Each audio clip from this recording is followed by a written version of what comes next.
So I'm going to sneak a little causal inference into this hockey workshop, and I hope that's not too upsetting to everybody. So my kind of question here is, what I want to know is, like, what's the actual cause of the effect that injury is causing on performance in the NHL? And so I'm going to kind of talk about a couple like model approaches that I've developed, and also sort of like an identification technique that I'm sort of working with. So just to kind of start, I want to talk with, kind of walk us through like a very naive analysis, and just kind of show some of the many ways in which you can easily go wrong when you're trying to estimate causes. So in causal inference, what we really care about, at least like the kind of golden standard, is we want to imagine what would the world look like if somebody never got injured, and we want to compare it to what does that world look like when he does get injured. And we have this kind of like fundamental problem where we only ever get to observe one of those worlds. We never get to see the world where Oscar Klefbom, for example, doesn't get injured. And I'll kind of show you how I'm trying to like work around that problem. So Oscar Klefbom, he's a defenseman for the Edmonton Oilers. In the 2015-2016 season, he missed 52 consecutive games. So originally, I think it was a hand injury, and at some point he got a foot infection, and he had to get surgery on his foot. So this was somewhere in the middle of his second season in the NHL. So one kind of like naive approach that you might do is you're going to say, okay, so what we need to do is we need to consider the fact that this player is evolving over time, in the sense that like how good this player is. And you're going to define some window before he gets injured where you can say, okay, reasonably, this player was like roughly of constant ability. We're going to take a similar window on the other side of when he comes back, and we're going to try to compare some sort of notion of statistics between those two. And we're going to say that the difference between these two groups, that is the effect of the injury. And one way to formalize that, you would call this like a local randomization assumption. We're going to say like just after this break where we observe him playing again, it's like a random sample, which is similar in all ways except for that the player was injured to that like window before. So some basic statistics that we might be able to look at. Of course, this is not controlling for team effects, teammates, all kinds of fancy stuff, but just to kind of get my basic point across. In the 2014 season, right up until he gets injured, Oscar Klefbom plays about 1,600 minutes.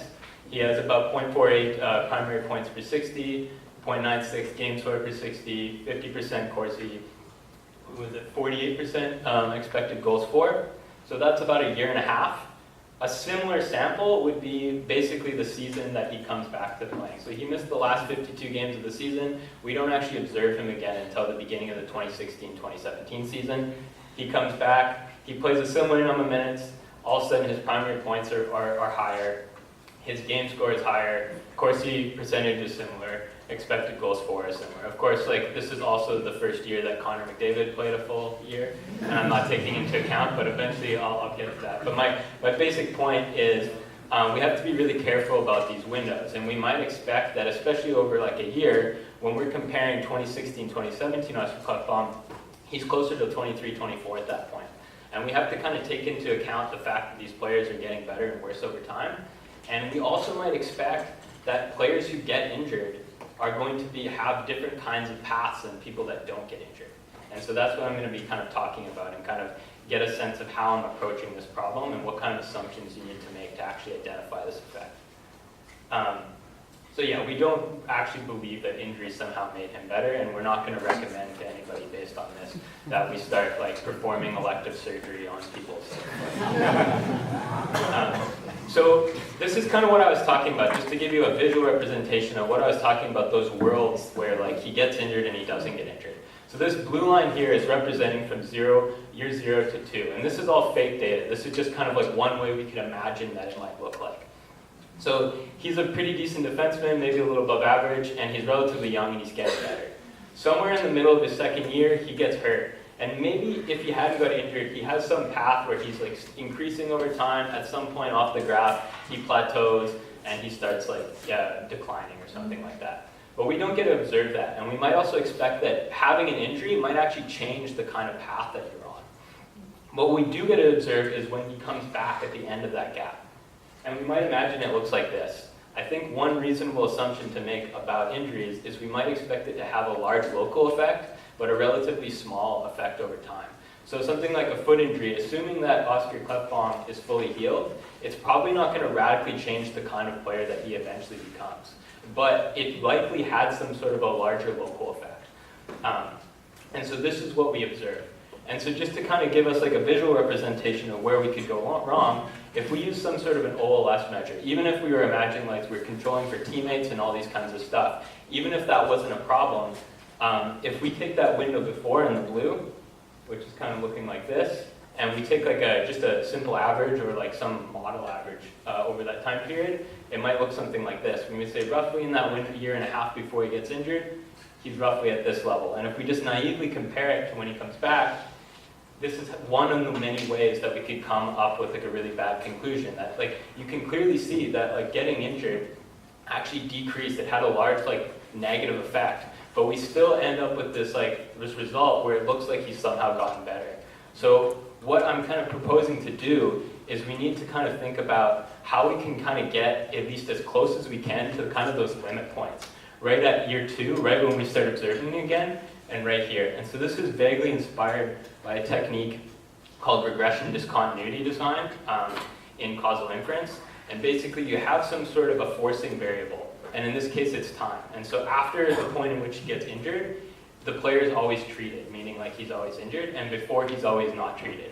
And what we need is we need to be able to write some sort of a function that describes, one function that describes the rate, and we can take a limit approaching kind of this period where we see him again, and we need another function that we can describes the process on the left, and we can kind of take a limit right up until where we stop seeing him again. And so I'm going to kind of show one model that I think meets some of these assumptions. Really quickly, no, I'll get to that. So my main point is that I expect that underlying player abilities to be relatively smooth. Now, of course, probably not as smooth as actually I displayed. Like, this is probably too smooth for a real player path, and anybody that's done work with aging curves can probably attest to that.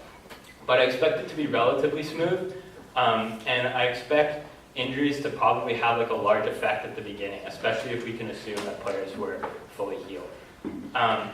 So what we want to do is we want some sort of regression model that can kind of like narrow in on a very small window. And there's a bunch of problems with that. One of many is that like we don't have a lot of data.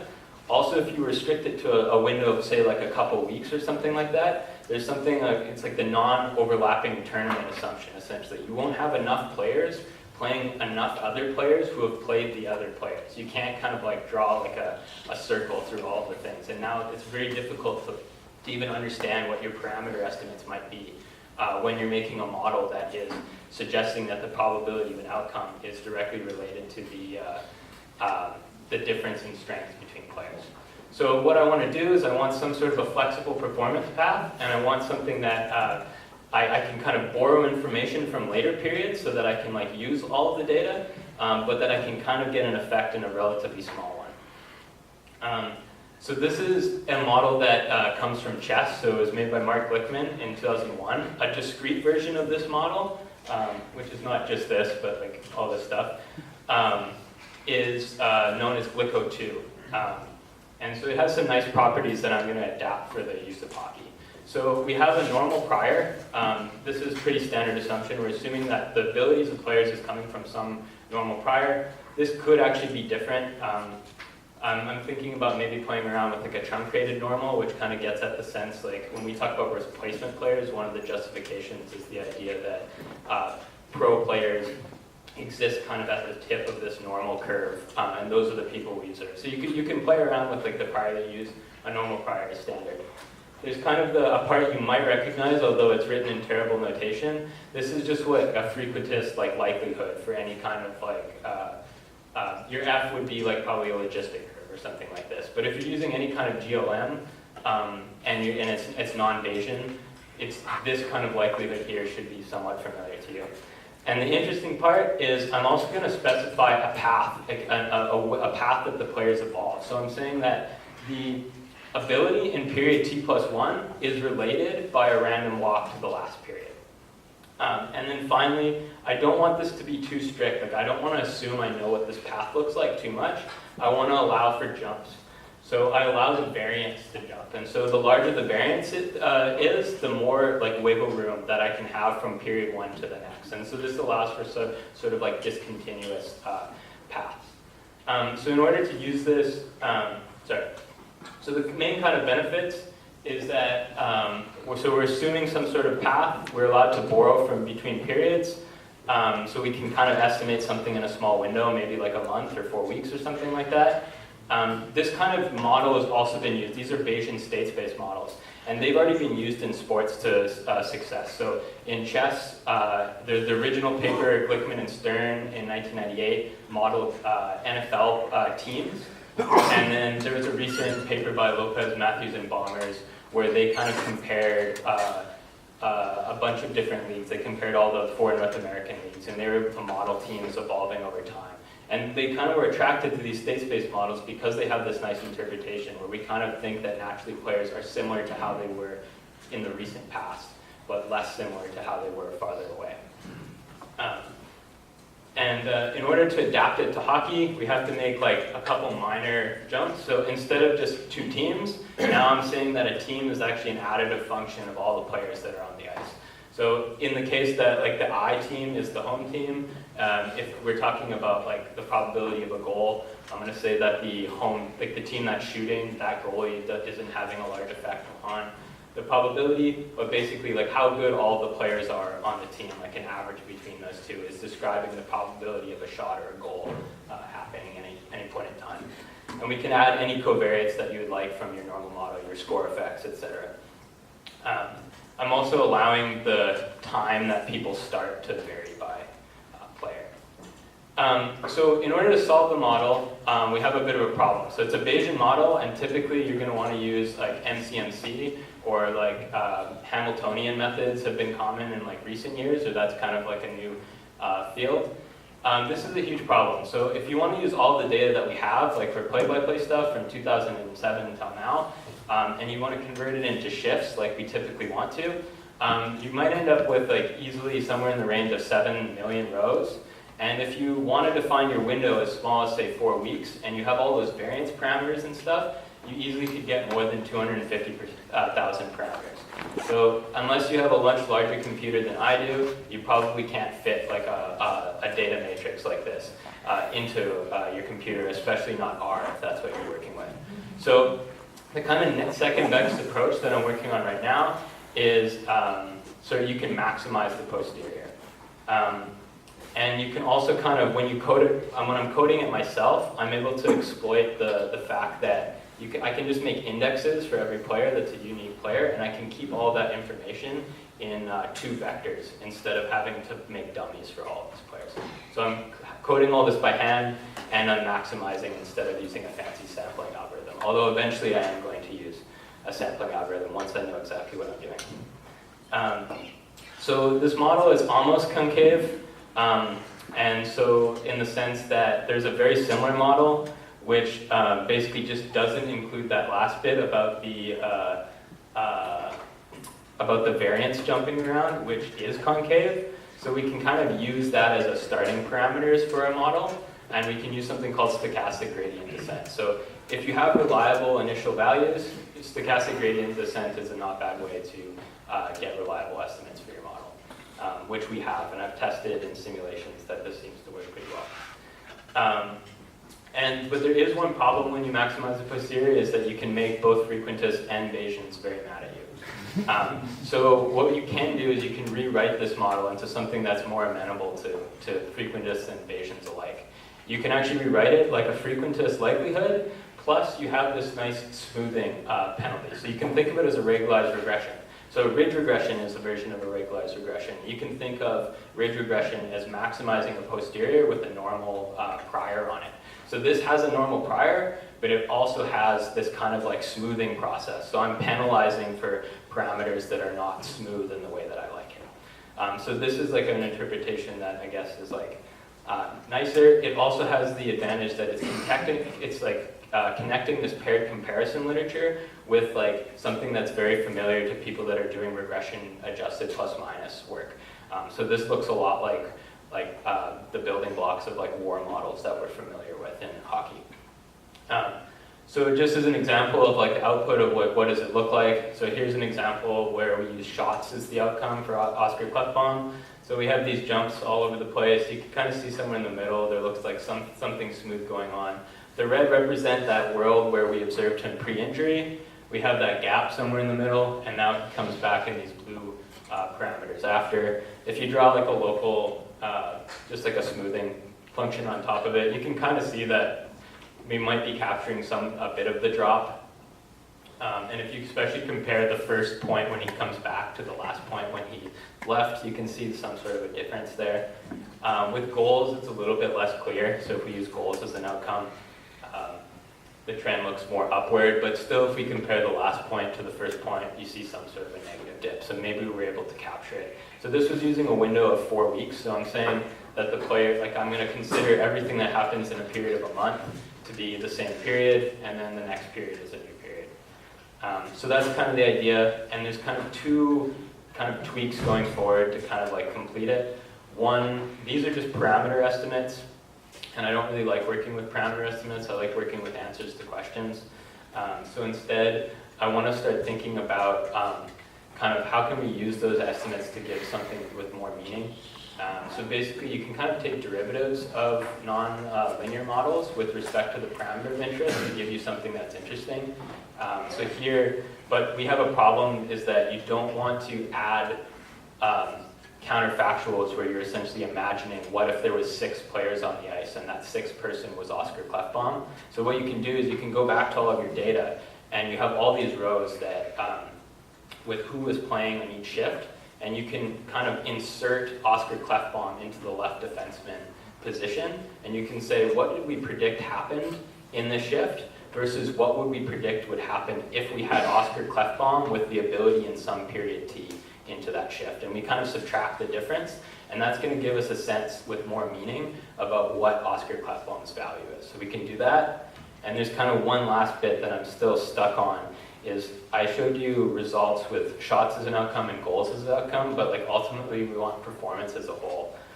So I'm trying to think about ways to incorporate the steps and kind of having a causal approach to that.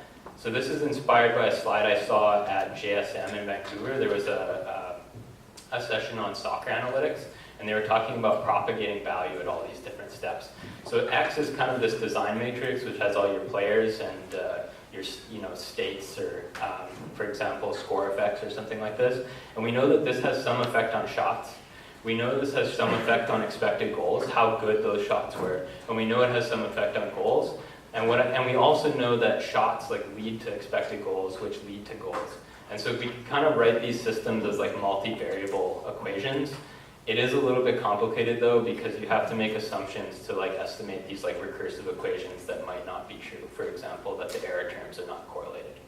But this is kind of where this is heading. It's much more simple in the linear world than in the nonlinear world, and even more complicated when you want to try to transpose this into like Bayesian models. But this is kind of the final step of where we're headed. And that's all I got for now.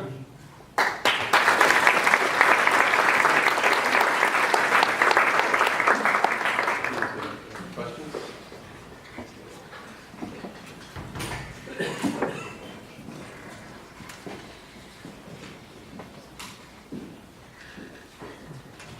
Thanks. There was a recent work published by Judah Farrell about the cause and effect, about his causal diagrams and ladders. I actually found the book, it was pretty good. The book of what? Yeah. Yeah. So I'm using his techniques as well. Uh-huh. Oh, am I using them? Yeah. Oh, yeah. Judah Farrell is a, if you're trying to do causal inference, like, yeah, that's definitely. He's somebody that I'm inspired by. I guess like maybe this diagram looks like what. Yeah, so these are what you call directed acyclic graphs, and so in causal inference we use them to kind of like represent what we imagine maybe the true underlying process is. I guess that's what you're trying to get me to explain. And yeah, so like I'm trying to like draw these like networks and try to understand how the variables relate. And once you kind of have something that you believe, this kind of naturally leads you to an inference process. So yeah, this is I guess like I can't remember if it was Pearl himself who originally started doing this, or if he's just a champion of these anyway. But yes, this is an inspiration.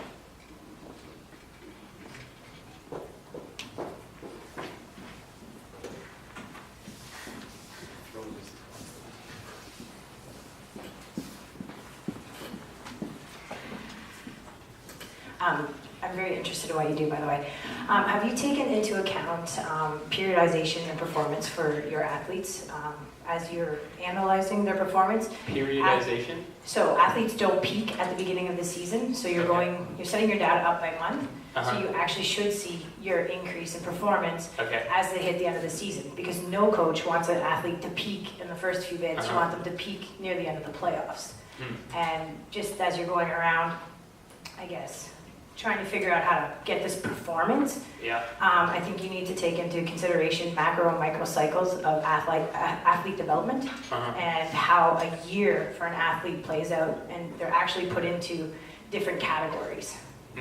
Yeah, so I guess not directly. I have colleagues that are working with like CFL data, and that's kind of one of their questions of interest, but at this point, you're right, no, I haven't tried to take that into account explicitly. I guess like the simplest fix I would have is just to maybe put regressors in terms of like what month of the year it is. I guess that would be where I would start, but no, I don't have any more sophisticated ideas about what to do with that. Okay, hi. Yeah. Very interesting. But my question is, do you plan to do some sort of, check other parameters on that? Like, I don't know, the age the guy was injured, or the kind of injury he was, or for how long he wasn't playing because of the injury, stuff like that. Yeah, so what I kind of showed you was like on like the individual level. And so the one thing that I'm trying to go for is I want to be able to have something that gives us a credible individual effect, which allows us to think about heterogeneous effects. On the question of like, okay, how do we take into account like the length and the types of injuries? Sort of the technique that I'm looking at, which is kind of this like strange modified regression discontinuity design. We have this like interesting problem of the gap, and the gap itself is like a random variable. In order to be able to average across people with the same kind of injury, we need to be able to assume at the very least that that gap is coming from the distribution of people that have that kind of injury.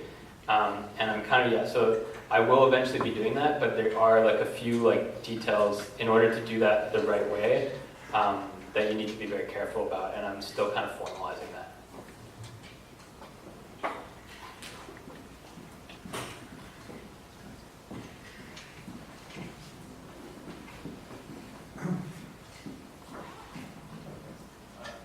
What was your source for the injury data? So the injury data was, sorry, I think I have a slide that I just didn't show you. Was Man Games Lost. So we got, the person at Man Games Lost emailed my supervisor this data several years ago. And then, Corsica as well as like web scraping was the play-by-play stuff. So right now I only have 2015, 2016 injury. I don't think, I can neither confirm nor deny that I'm getting more injury data from more things, from more sources. Thanks. Please share your sources if possible. I have no comments.